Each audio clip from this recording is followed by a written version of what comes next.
فکر ستاتی ہے کہ کہیں بے جوڑ بیاہ ناکام نہ ہو جائے اور شوہر اسے واپس نہ بھیج دے۔ منی اپنے شوہر کے ساتھ آسام کے ڈیما پور سے بھی بہت دور چلی جاتی ہے، جہاں سے دادی کے پاس کبھی کبھار ہی خط آتا ہے۔ وقت گزرتا رہتا ہے، دادی مرنے سے اور قریب ہو جاتی ہے۔ تب ایک دن منی خوش و خرم ایک بچے کے ساتھ آ جاتی ہے۔ دادی انہیں دیکھ کر خوش ہوتی ہے اور حیران بھی کہ اس کا شوہر اس لمبی لڑکی سے پیار کیسے کرتا ہوگا، آخر وہ پوتی سے پوچھ ہی لیتی ہے۔ منی شرما جاتی ہے اور دادی مسکراتے ہوئے موت کی نیند میں سو جاتی ہے۔ اس افسانے میں اس ترتیب اور ہم آہنگی کا قصیدہ ہے جو انسانی دماغ ہر بے ہنگم چیز میں پیدا کر لیتا ہے۔ اب آئیے دوسرا افسانہ ہے لاجونتی۔ لاجونتی بیدی کا بہت مشہور افسانہ ہے۔ یہ بھی اپنے دکھ مجھے دے دو افسانوی مجموعے میں شامل ہے۔ اس میں یہ بابو سندر لال اس کا مرکزی کردار ہے۔ اس افسانے میں بابو سندر لال کو مغویہ بیوی لاجونتی ہندوستان پاکستان کے بٹوارے کے وقت پاکستان میں رہ جاتی ہے۔ اس طرح کی عورتوں کو واپس لانے اور گھر بسانے کی جو کمیٹی بنتی ہے، اس کا ایک سرگرم ممبر بابو سندر لال بھی ہے۔ وہ پربھات پھیریوں میں بڑھ چڑھ کر حصہ لیتا ہے اور بٹوارے کے ظلم کا شکار ہوئی عورتوں کی بھلائی کے لیے ہر ممکن کوشش کرتا ہے۔ آخر ایک دن اس کی لاجونتی بھی آ جاتی ہے جو تباہی کو جمعہ کے ساتھ اتنے دنوں تک تھی۔ جمعہ اسے مارتا نہیں تھا مگر وہ اس سے ڈرتی تھی۔ لاجونتی اور بھی بہت کچھ بلکہ سب کچھ بتا کر اپنا جی ہلکا کرنا چاہتی ہے مگر سندر لال اس کا موقع نہیں دیتا۔ وہ اپنی بیوی کو عورت سے دیوی کا درجہ دے دیتا ہے اور اس سے اچھا سلوک کرنے لگتا ہے۔ لاجونتی اس سلوک سے اندر ہی اندر کملانے لگتی ہے اور بابو سندر لال کو سدھارک سمیتی کے کاموں سے فرصت نہیں ملتی۔ اب ایک افسانہ ہے ہڈیاں اور پھول۔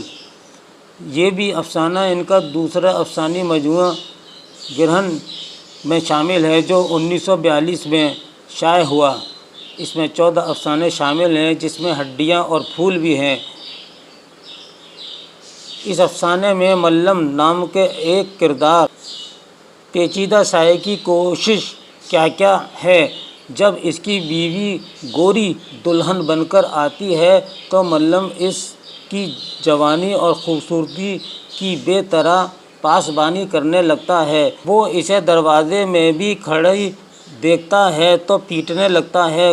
گوری کا توانا اور بھرا ہوا جسم دیکھ کر وہ کہتا ہے کہ اسے دبلی پتلی نازک سی عورت پسند ہے، اور جب گوری واقعی دبلی پتلی ہو گئی تو یہ کہہ کر پیٹنے لگا کہ اسے مریل عورت سے سخت نفرت ہے، اور بالآخر گوری میکے چلی جاتی ہے۔ ملم کے لیے اس کی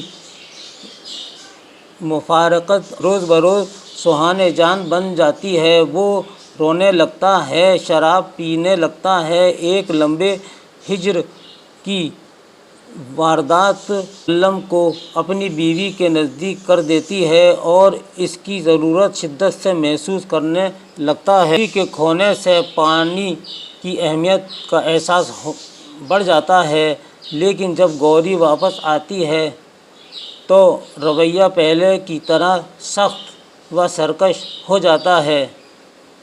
چھوکری کی لوٹ۔ یہ بھی ایک افسانہ ان کا بہت مشہور ہے جو دانا و دام مجموعے میں شامل ہے۔ اس افسانے پرسادی رام تذبذب میں نظر آتا ہے۔ اس نے ماضی میں رتنی کو اپنے آپ سے آگاہ کیا تھا اور اس کے لیے ڈھال بنا تھا، اس لیے جب اس کی شادی ہو جاتی ہے رتنی بے تحاشا اپنے شوہر کو چومتی ہے، پیار کرتی ہے۔ پرسادی رام جو اس کی لوٹ سے واقف ہے، کشمکش اور شکوک و شبہ سے بھرا رہتا ہے، کیونکہ لڑکیاں شادی کے بعد سسرال میں ہی رہنا پسند کرتی ہیں اور اپنی لوٹ انہیں عزیز ہوتی ہے۔ اب آئیے دوستو، یہ ہے ان کا افسانہ جب میں چھوٹا تھا۔ یہ افسانہ بھی کوک جلی میں شامل ہے۔ اس افسانے میں نندنی ایک کردار ہے۔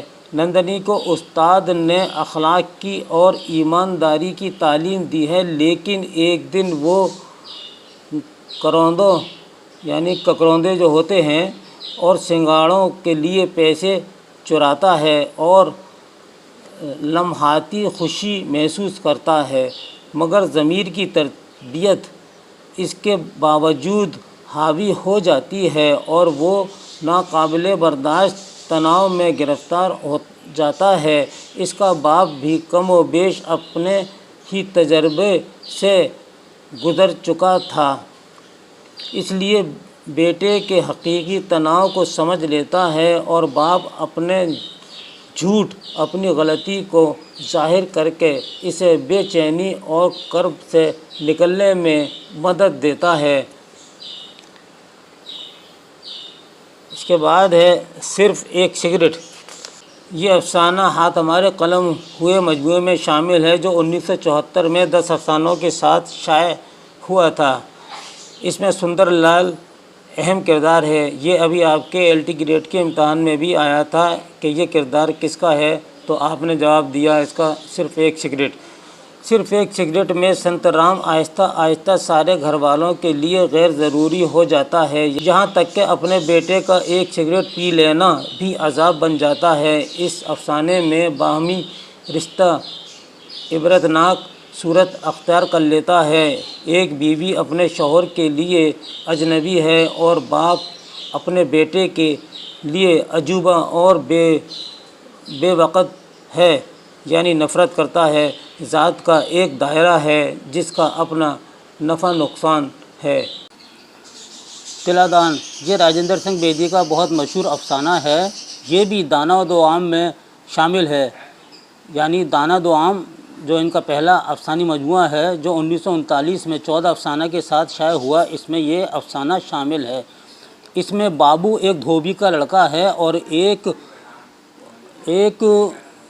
اونچی ذات کے امیر لڑکے کے سکھ نندن کو اپنا دوست سمجھتا ہے، یعنی اس کو اپنا وہ دوست بنا لیتا ہے جو اونچی ذات کا ہے۔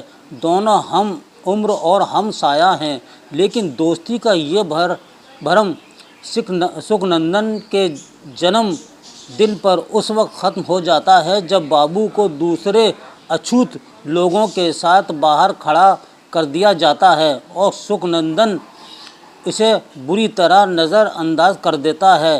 اس سے بابو کے دل میں سخت اضطرابی کیفیت پیدا ہو جاتی ہے، اس کا جسم جلنے لگتا ہے اور اس کی روح جلن اور محسوس کرنے لگتی ہے۔ یہ تھا اس کا خلاصہ۔ اب آئیے دوستو ایک اعادہ کر لیتے ہیں کہ ہم نے کچھ سوالات آپ کے لیے منتخب کیے ہیں۔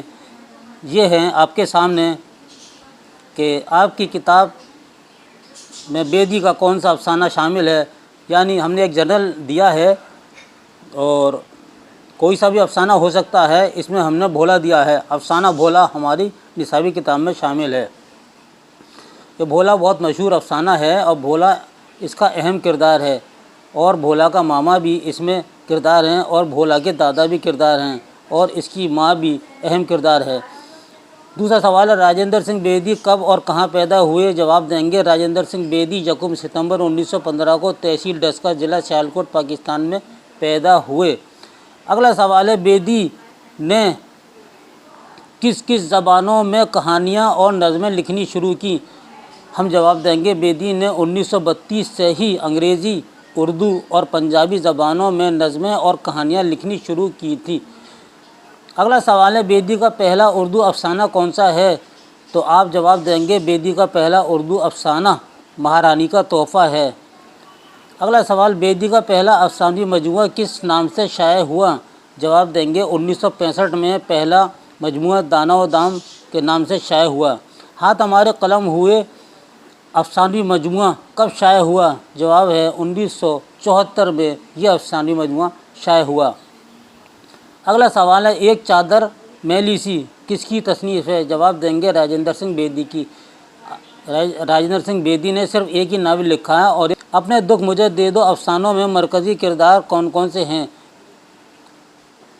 اندو، مدن، دھنی رام، دلاری، مرکزی یہ کردار ہیں۔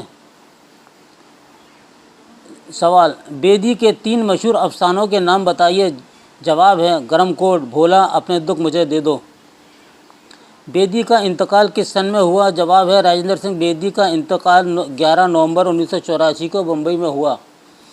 اگلا سوال راجندر سنگھ بیدی کو کون کون سے انعامات سے نوازا گیا؟ جواب ہے 1965 میں ساہتیہ اکیڈمی ایوارڈ ملا، 1972 میں پدم شری انعام سے نوازا گیا، 1978 میں غالب ایوارڈ سے سرفراز کیا گیا۔ اگلا سوال بیدی کے 3 افسانوی مجموعوں کے نام بتائیے۔ تو ہم جواب دیں گے کوک جلی، گرہن، اپنے دکھ مجھے دے دو۔ بیدی نے پہلی کہانی پنجابی زبان میں لکھی، اس کا عنوان کیا تھا؟ بیدی نے پہلی کہانی جو پنجابی زبان میں لکھی تھی اس کا عنوان تھا دکھ سکھ، یعنی دکھ سکھ کے نام سے انہوں نے کہانی لکھی تھی۔ تو دوستو یہ تھا ہمارا بیدی کے کچھ مختصر افسانوں کے مختصر خلاصے، اور مجھے امید ہے یہ آپ کے لیے بہت کام آئیں گے۔ اس کے ساتھ ہی اپنے دوست محمد خورشید خان کو اجازت دیجیے، لیکن اپنی قیمتی رائے سے مجھے ضرور آگاہ فرمائیں۔ اس کے ساتھ ہی اللہ حافظ۔